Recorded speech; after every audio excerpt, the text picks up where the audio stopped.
My guest today is a truly special person, Derek Daly. He's just not a former Formula One driver and who shared the track with icons like James Hunt, Niki Lauda, and Mario Andretti. He was also teammates with legends like Didier Pironi or Keke Rosberg in 1982, and he witnessed the rise of Nelson Piquet.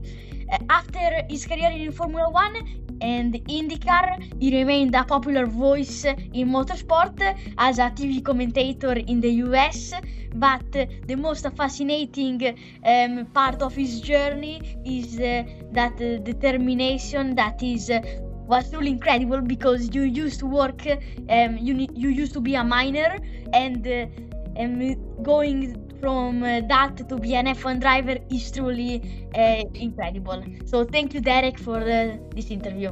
No, it is my pleasure. I've seen lots of the famous people that you've interviewed. I'm highly impressed that at 10 years of age that you had the initiative to do such a thing. Good for you. It's my pleasure to join you. Thank you so much. Let's start from the beginning. Before you got into racing, I wanted to know how the passion started, because as I said, you used to work in the mines, and I wanted to know when and what was the particular day in which you got fascinated with racing. Sure. So my dad sold vegetables out of a corner grocer shop in a small little neighborhood in Dublin, Ireland. And when I was 12, I was walking home from school and I saw a racing truck with Sydney Taylor Racing written on the side of it. And my dad said, at 7 o'clock tonight, you can see what's in the truck. And it was a Brabham BT8 sports car that Sydney Taylor was going to race the next day in a small village on the outskirts of Dublin City. We had no racetracks. When I grew up, we had no racing circuits at all in Ireland. So any racing was done on the road around small villages. And my dad took me the next day, and that day changed my life. That was the noise, the color, the speed, everything about racing cars. I told my dad, I'm going to be a professional racing driver. And so I remember it, Noah. I was only 2 years older than you are today, but I remember it so clearly. And that day changed my life. From then on, everything I did was going to try and get me to be a racing driver. You made your debut with a small team in F1, fighting for survival, like Ensign, Esket, but you also drove for legendary constructors like Tyrrell and Williams. Aside from the budget and the money that they had, that is probably the easiest answer. What was the biggest difference between teams struggling to qualify very well and teams that are iconic?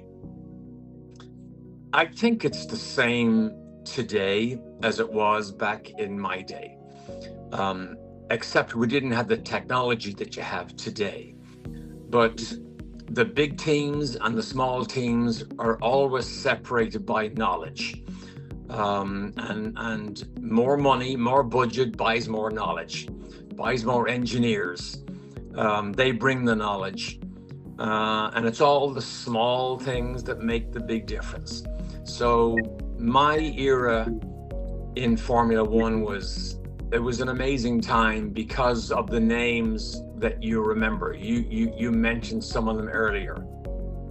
Niki Lauda, Mario Andretti, Keke Rosberg, of course, John Watson, Ronnie Peterson, Patrese, Regazzoni. It was such a great era to be in Formula One. But just like it is today, the engineers make the difference, the designers make the difference, the cars make the difference, and the more budget you have, the more engineers, the more car, the more speed. I'm going a little bit to the beginnings. How was working in the mines? Like, how was the work? Was it very difficult? And why did you do this?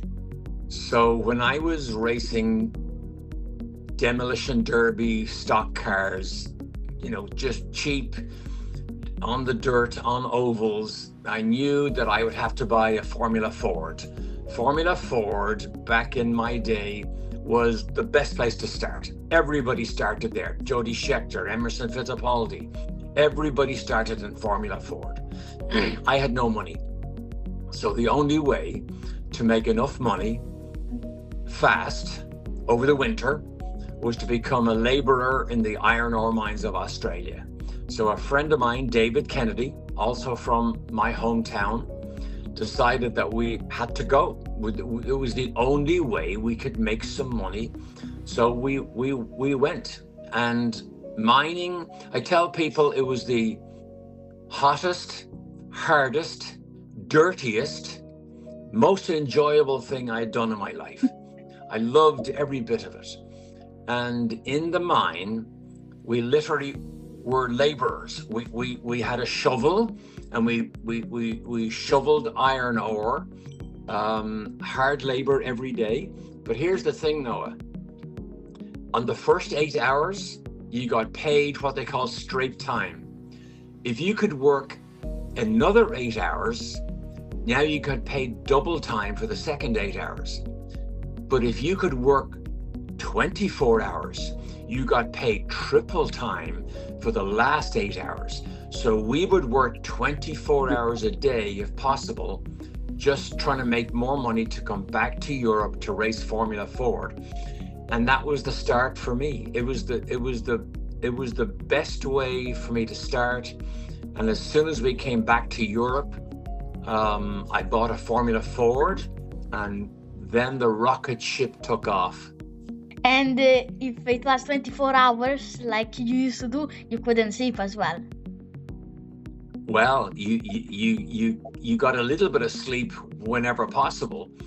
And we didn't work 24 hours every day, but you did it as much as possible. But it was a great thing to do. Can you imagine, Noah, young drivers today becoming laborers in iron ore mines to get money to go racing? Huh?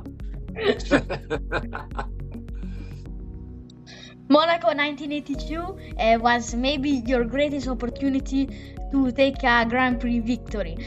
It was such a chaotic race with many drivers retiring, like Didier Pironi for Ferrari, and you find yourself leading with Williams before the incident. Looking back after all these many years, do you have any regrets from that race? Do you believe that a victory that day would have changed your career?